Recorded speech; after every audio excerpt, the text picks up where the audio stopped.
আপনি কি ভূতে বিশ্বাস করেন, নাকি ভাবেন পোড়ো বাড়ির গল্পগুলো শুধুই কুসংস্কার? 24 পরগনার বোড়াল গ্রামের এক অভিশপ্ত রাজবাড়িতে ভূতের সত্যতা পরীক্ষা করতে গিয়েছিল 3 শহুরে বন্ধু। কিন্তু সেই এক রাতের ঘটনা তাদের জীবন চিরতরে বদলে দিল। নমস্কার, গল্প কথা চ্যানেলে আপনাদের সবাইকে স্বাগত। আজ আমরা নিয়ে এসেছি ষষ্ঠীপদ চট্টোপাধ্যায়ের লেখা এক হাড়হিম করা অলৌকিক গল্প, বোড়ালের সেই রাত। শুরু হচ্ছে আজকের গল্প, বোড়ালের সেই রাত।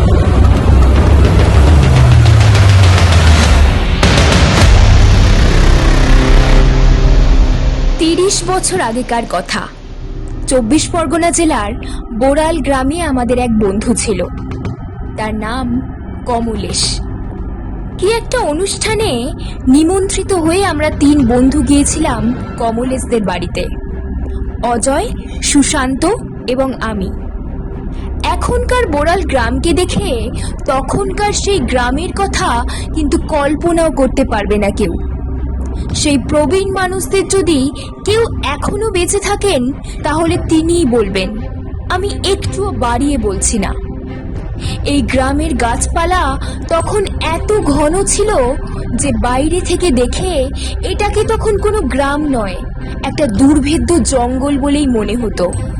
যাই হোক, ওখানে গিয়ে বিকেলের দিকে গ্রামের আনাচে কানাচে ঘুরে বেড়াবার সময় হঠাৎ গ্রামের প্রান্তে একটি ভাঙা বাড়ি দেখে অবাক হয়ে গেলাম। কি চমৎকার বাড়ি, কোনো রাজা মহারাজার ছিল বোধহয়। কিন্তু এখন তার এমন হতশ্রী চেহারা যে দেখলে দুঃখ হয়। বসবাসের অযোগ্য তো বটেই, বাড়িটার দিকে তাকিয়ে ভাবতে লাগলাম, এত জায়গা থাকতে এই গ্রামের ভেতর কবে কোন মানধাতার আমলে কে যে এই বাড়ি তৈরি করেছিলেন তা কে জানে। সবচেয়ে রহস্যময় ব্যাপার এই যে বাড়িটি পরিত্যক্ত এবং বসবাসের অযোগ্য হলেও এর কাঠামো এমন মজবুত যে একে সারালে আবার এ তার পূর্ব রূপ ফিরে পাবে। ছাদের আলসের কার্নিস এখনো অক্ষত, অর্থাৎ ভাঙা বাড়ি কিন্তু ধ্বংসস্তূপ নয়। পরিত্যক্ত বাড়ি তবু ফেলে দেওয়ার নয়।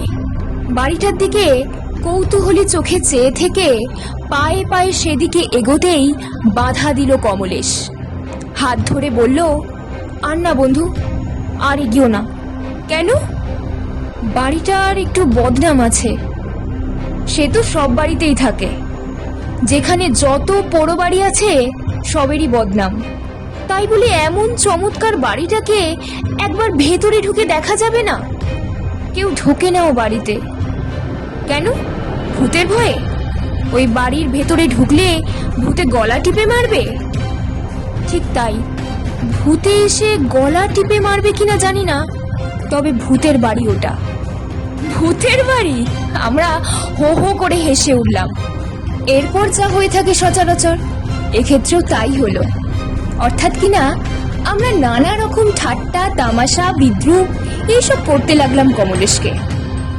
কমলেশ একটু উত্তেজিত হলো না, বরং হেসে বলল, দেখ ভাই, আমরা গ্রামে থাকি, তোরা তো আমাদের মানুষের মর্যাদাই দিস না। ভাবিস কুসংস্কারে আচ্ছন্ন কিছু দুপে জীব বুঝি এগুলো। কিন্তু জেনে রাখ, যা বলছি তা মিথ্যে নয়। সাহস থাকলে পরীক্ষা করে দেখিস। অবশ্য পরীক্ষা না করাটাই ভালো, কারণ তোদের মতো গোয়ার গোবিন্দ যে 2-1 পরীক্ষা করতে গেছে তারা এমন শিক্ষা পেয়েছে যে আর এই মুখ হয়নি। অজয় বলল, তাই নাকি? তাহলে তো পরীক্ষা করতেই হচ্ছে। অবশ্য তোর কথা যে একেবারে উড়িয়ে দিচ্ছি তা নয়, তবে কি জানিস, যেখানেই যাই, যে গ্রামেই যাই, পোড়ো বাড়ি দেখলেই শুনি ভূতের উপদ্রবের কথা। মাঠের মাঝখানে বেলগাছ থাকলেই শুনি যে সে গাছে নাকি ব্রহ্মদৈত্য আছে। আর মাছ ভর্তি পুকুর দেখলেই শুনতে পাই এর পারে রাত দুপুরে ভূত ঘোরে। যারা মাছ ধরে তাদের কাছে ঘ্যান ঘ্যান করে মাছ চায়। কাজেই এই ব্যাপারগুলোতে আর আমাদের আস্থা নেই। তাই ভাবছি তোদের দেশের এই পোড়ো বাড়িতে এক রাত কাটিয়ে ভূত জিনিসটা আসলে কি তা একবার দেখে যাই। কমলেশ বলল, না, তোদের মতো অবিশ্বাসী ছেলেদের এদিকে নিয়ে আসাটাই ভুল হয়েছে। আমি বললাম, খুব রেগেছিস মনে হচ্ছে। রাগের কি আছে? সুশান্ত বলল, বেশ তো, আমরা কোনো পরীক্ষা করতে চাই না, শুধু গোয়ার তুমি করে এক রাত এই বাড়িতে থাকতে এসে উচিত শিক্ষা পেয়েছে এমন একজনের সঙ্গেই অন্তত আমাদের পরিচয় করিয়ে দে। কমলেশ এবারে আমতা আমতা করতে লাগলো। সুশান্ত বলল, তার মানে এমন কারোর নামও তোদের জানা নেই যে লোকটা প্রত্যক্ষদর্শী, যে কিছু একটা বলতে পারে, অথচ অত বড় বাড়িটাকে ভূতের বাড়ি আখ্যা দিয়ে চোর ডাকাতের ঘাঁটি করে রেখেছিস তোরা? আমি বললাম, আজ রাত্রেই এর রহস্য উন্মোচন করতে চাই আমরা। কমলেশ বলল, দোহাই, আজ নয়, একটা কাজের বাড়িতে এসেছিস, খেয়ে দিয়ে আনন্দ করে যা। পরে যখন হোক, যেদিন হোক আসবি, কথা দিচ্ছি আমি নিজে সাহায্য করব তোদের। বেশ, তাই হবে। নতুন একটা অ্যাডভেঞ্চারের মনোভাব নিয়েই আর একবার এখানে আসবো আমরা, তখন যা হয় হবে। বেলা গড়িয়ে আসছে তখন। আমরা আর ওই ভুতুড়ে বাড়ির দিকে না এগিয়ে অন্য পথ ধরলাম। মাসখানেক পরে আবার একদিন কমলেশের সঙ্গে ওদের গ্রামের বাড়িতে এসে হাজির হলাম আমরা। ওর বাড়ির লোকেরা তো দারুণ আপত্তি করলেন আমাদের মতলব শুনে। সবাই অনেক করে বোঝালেন এই কাজের ঝুঁকি না নিতে, কিন্তু আমরা কারো কথাই কানে তুললাম না। যথারীতি ওদের বাড়িতে খাওয়া দাওয়ার পর একটু বেলাবেলি 3 বন্ধুতে এসে হাজির হলাম সেই পোড়ো বাড়িতে। এলো না শুধু কমলেশ, সে আগেই বলেছে, দেখ ভাই, আমি ওসব পরীক্ষা নিরীক্ষার ব্যাপারে নেই, ও বাড়ির ঘটনার কথা আমার অজানা নয়, কাজেই জেনে শুনে বিষপান আমি করব না। তবে তোরা যেতে চাইছিস যা, কেউ যদি নিজের থেকে মরতে চায় তাহলে কার কি ক্ষমতা যে তাকে বাঁচাতে পারে। এই কথা মতোই আমরা এলাম। ঠিক হলো এক রাত এই পোড়ো বাড়িতে থেকে পরদিন সকালে ফিরব। তবে আমাদের এই থাকা থাকিতে কোনো বাজি টাজির ব্যাপার ছিল না, শর্ত ছিল সততার। অর্থাৎ আমরা অলৌকিক কিছু দেখলে সেটাকে অস্বীকার করব না, আবার সত্যি সত্যি যদি রোমহর্ষক ঘটনার সম্মুখীন হই তাহলেও রণে ভঙ্গ দিয়ে পালিয়ে যেতে লজ্জা বোধ করব না। আসলে আমাদের এই থাকা থাকির ব্যাপারটা ঠিক চ্যালেঞ্জের ব্যাপার নয়, স্রেফ সত্য যাচাই এবং কৌতূহল মেটানোর ব্যাপার। আমাদের আগ্রহ দেখে স্থানীয় লোকরাও অনেকে বারণ করলেন। সবাই বললেন, কি দরকার ভাই, সুখে থাকতে ভূতে কিলোবার, ভূত না থাকুক, গুন্ডা বদমাস তো আছে, অযথা গোয়ার তুমি করতে গিয়ে কেন বেঘরে মরবেন? তার চেয়ে ঘরের ছেড়ে ঘরে ফিরে যান। এই বাড়িতে সত্যি ভূতের উপদ্রব না হলে মাঠের মাঝখানে বাড়িটা কখনো এমনই পড়ে থাকে? আমরা কিন্তু কারো কথাতেই কর্ণপাত করলাম না, যে যা বলল তা কান খাড়া করে শুনে গেলাম। তাদের কথার গুরুত্ব দিয়ে ফিরে এলাম না। দিব্যি সেই পোড়ো বাড়ির ভেতর ঝিঝির ডাক শুনে মশার কামড় খেয়ে রাত জাগা শুরু করলাম। মাঝে মাঝে ভয় যে করছিল না তা নয়, ভয়ে ছিল সাপের। হাজার হলেও বহুদিনের পুরনো বাড়ি, তবু আমরা সাবধানতা অবলম্বন করেছিলাম। অর্থাৎ বিকেলবেলা বাড়িতে ঢুকেই কার্বলিক অ্যাসিড ছড়িয়ে দিয়েছিলাম চারিদিকে। মুরগির মাংস, রুটি আর সন্দেশ ছিল রাতের খাদ্য তালিকায়, আর ছিল চা তৈরির সরঞ্জাম। তখন গ্রামে ঘরে এখনকার মতো এত ব্যাপকভাবে স্টোভের প্রচলন ছিল না, তাই প্রচুর শুকনো নারকোল পাতা এনে রেখেছিলাম। আমরা চা খাচ্ছি, গল্প করছি আর ঘড়ি দেখছি, কখন সন্ধে হয়, কখন ভূত আসে। দেখতে দেখতে সন্ধে উত্তীর্ণ হয়ে গেল, অন্ধকারে ঢেকে গেল চারিদিক। আমরা অধীর আগ্রহে ভূতের প্রতীক্ষা করতে লাগলাম। রাত 12টা, কোনো উপদ্রব নেই, ভয় নেই। ভূতেরা সাধারণত যা করে, অর্থাৎ গায়ের ওপর গরম নিঃশ্বাস ফেলা, খ্যাল খ্যাল করে হাসা, হ্যারিকেনের আলো নিভিয়ে দেওয়া বা গায়ে ঘাস ছুঁড়ে মারা, কিছুই করল না। এমনকি হঠাৎ কোনো আর্তনাদ বা মরা কান্নাও শুরু করলো না কেউ। শুধু ভূত কেন, একটা শিয়াল কুকুর পর্যন্ত ধারে কাছে এলো না। রাত তখন 1টা। তখনও কারো কোনো অস্তিত্ব অনুভব করলাম না। ইতিমধ্যে 2 রাউন্ড চা পর্ব শেষ হয়েছে আমাদের। সময় কাটাবার জন্য এবং একঘেয়েমির হাত থেকে বাঁচবার জন্য আবার আমরা নারকোল পাতা জ্বালিয়ে চা তৈরি করে খাচ্ছি। এমন সময় কোথা থেকে হঠাৎ আতপাগলা একজন লোক এসে হাজির হলো সেখানে। ওর হাতে একটি কলাইয়ের মগ। সেটা এগিয়ে বলল, আমাকে একটু চা দেবেন দাদাবাবু। আমি বললাম, কে বাবা তুমি? লোকটি ফিক করে হেসে বলল, হ্যাঁ আমি ভূত। ভূত? তবে আর বলছি কি, যাকে দেখবে বলে তোমরা এসেছো আমিই সে। কেমন দেখছো? ভালোই। তা বাবা, ভূতই যদি হবে তুমি, তো এইরকম ছিঁড়ি কেন তোমার?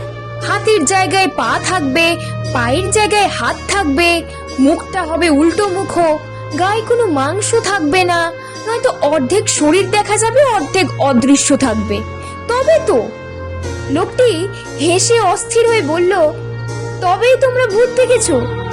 ও ভূত এখানে নেই, বুঝলে? ও ভূত থাকে গল্পের বইতে। যাক, এখন আমাকে 1 কাপ চা দাও দেখিনি। আমাদের চা তখন তৈরি হয়ে গিয়েছিল, তাই থেকেই একটু দিলেন ওকে। লোকটি বেশ আয়েশ করে চা খেতে খেতে বলল, মেজাজ এসে গেল। কতদিন যে এমন চা খাইনি। ভাগ্যিস তোমরা এসেছিলে। আরেকটু দেব? না থাক, যাচ্ছিলাম এই পথে, আলো জ্বলছে দেখে ঢুকে পড়লুম। কিন্তু এত রাতে তুমি যাচ্ছিলে কোথায়? হাই দেখো, ভূতেরা তো রাত বেরোতে যায় আসে গো। তাছাড়া তাদের তো নির্দিষ্ট কোনো ঠিকানাও থাকে না, তাদের কাজই হলো ঘোরা। বলে মগটি হাতে নিয়ে উঠে গেল লোকটি। অজয় বলল, এ কি, তুমি চলে যাচ্ছ? যাবো না তো কি বসে থাকবো? আমার এখন অনেক কাজ। বেশ মজার লোক তো তুমি, যেই গরম চা পেটে পড়লো অমনি কেটে পড়ছো। একটু বসো, গল্প সল্প করি। না রে ভাই, বসবার সময় নেই। লোকটি উঠে দাঁড়িয়ে দরজার কাছ পর্যন্ত গেল। অজয় বলল, শোনো। লোকটি বলল, আহ, যাওয়ার সময় পিছু ডাকো। সুশান্ত বলল, আরে শোনোই না, একটা কথা বলি। লোকটি ফিরে এসে বলল, নাও, কি বলবে বলো। আমরা তো এই বাড়িতে এসেছি ভূত দেখতে, তা তুমি যখন বলছো তুমি ভূত, তখন যাওয়ার আগে তোমার ভূতের খেলাটা একবার দেখিয়ে যাও না বাবা। লোকটি হেসে বলল, কি ছেলে মানুষই করছো তোমরা রাত দুপুরে? যাও, ঘরের ছেলে ঘরে যাও, ঘরে গিয়ে বিছানায় শুয়ে ভালো করে ঘুম দাও দেখিনি। বলেই কোনো দিকে না তাকিয়ে হন হন করে চলে গেল লোকটি। আমরা টর্চের আলোয় অনেকক্ষণ ধরে লক্ষ্য করলাম লোকটি অন্ধকারে বাইরে গিয়েই হঠাৎ মিলিয়ে যায় কিনা। কিন্তু না, সে দিব্যি খোশ মেজাজে কখনো বা নাচতে নাচতে দূরের গ্রামের দিকে চলে গেল। রাত 2টো। পাশের একটি বাদাম গাছের ডাল থেকে একটা পেঁচা ডেকে উঠল। তারপর হঠাৎ পেঁচাটা দারুণ ভয় পেয়ে চিৎকার করতে করতে আমাদের ঘরের ভেতর ঢুকে পড়ে ডানা ঝাপটে বারবার পাক খেয়ে ঘুরতে লাগলো। সে বিতি বিচ্ছিরি ব্যাপার। তারপর আমাদের তাড়া খেয়ে আরো এক পাক ঘুরে উড়ে গেল অন্ধকারে। রাত 3টে। আমরা আর একবার চা খেলাম। ভোর 5টা। সবে আলো ফুটি ফুটি করছে, গাছের ডালে একটি দুটি করে পাখি ডাকছে। কিন্তু কই, না এলো কোনো ভূত, না কোনো জন্তু জানোয়ার। আমরা নিজেরাই এবার দারুণ বিরক্তিতে নিজেদের মধ্যে বলা বলি করতে লাগলাম। শুধু শুধু এই গেঁয়ো ভূতগুলোর কথা শুনে রাতের ঘুম নষ্ট করে ভূত দেখতে না এলেই হতো। কি দেখলাম? কিছুই তো না। মাঝখান থেকে মশার কামড় খেলাম, ঘুম হলো না, শরীরও খারাপ হলো। যত সব। দেখতে দেখতে ভোর হলো। আমরা তল্পি তল্পা গুটিয়ে পোড়ো বাড়ির বাইরে চলে এলাম।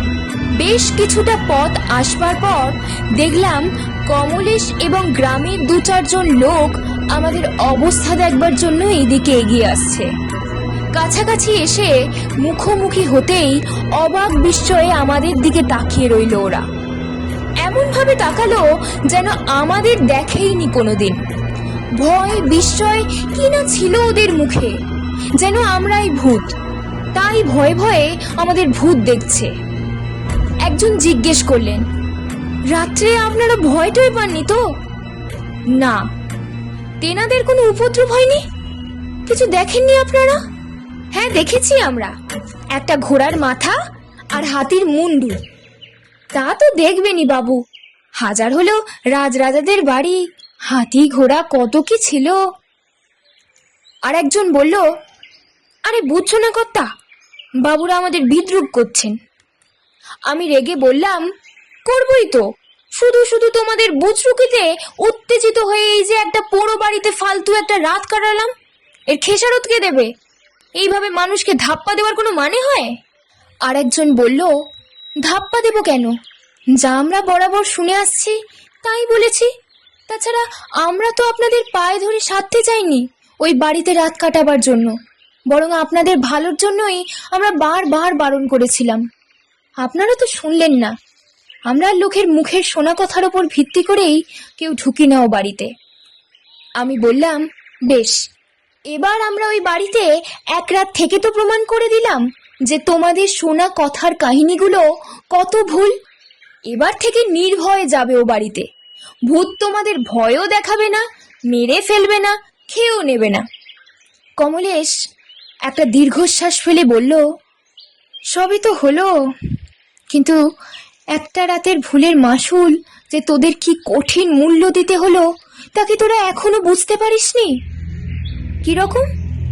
তোরা একবার খুব ভালো করে নিজেদের চেহারাগুলোর দিকে তাকিয়ে দেখ তো। কমলেশের কথা শুনে আমরা সবাই এর দিকে তাকালাম। সত্যিই তো, এ কি চেহারা হয়েছে আমাদের। আমাদের বন্ধুদের মধ্যে অজয় ছিল অত্যন্ত রূপবান, কিন্তু তার সেই চাপা ফুলের পাপড়ির মতো গায়ের রং হঠাৎ এত কালো হয়ে গেল কি করে? ওর বাঁশির মতো লম্বা নাকটা যেন টিয়া পাখির ঠোঁটের মতো বেঁকে গেছে। তাছাড়া ওর দুখানে মাকড়ি হাতে বালা কোত্থেকে এলো? যেন অরণ্যবাসী এক ভিল যুবক। আর সুশান্ত, এই এক রাতে ওর মাথার চুলগুলো সব পেকে গেছে, ঠিক যেন 80 বছরের বুড়ো। গায়ের চামড়াগুলোতেও কোচ পড়েছে। সামনের শাড়ির কয়েকটা দাঁত নেই।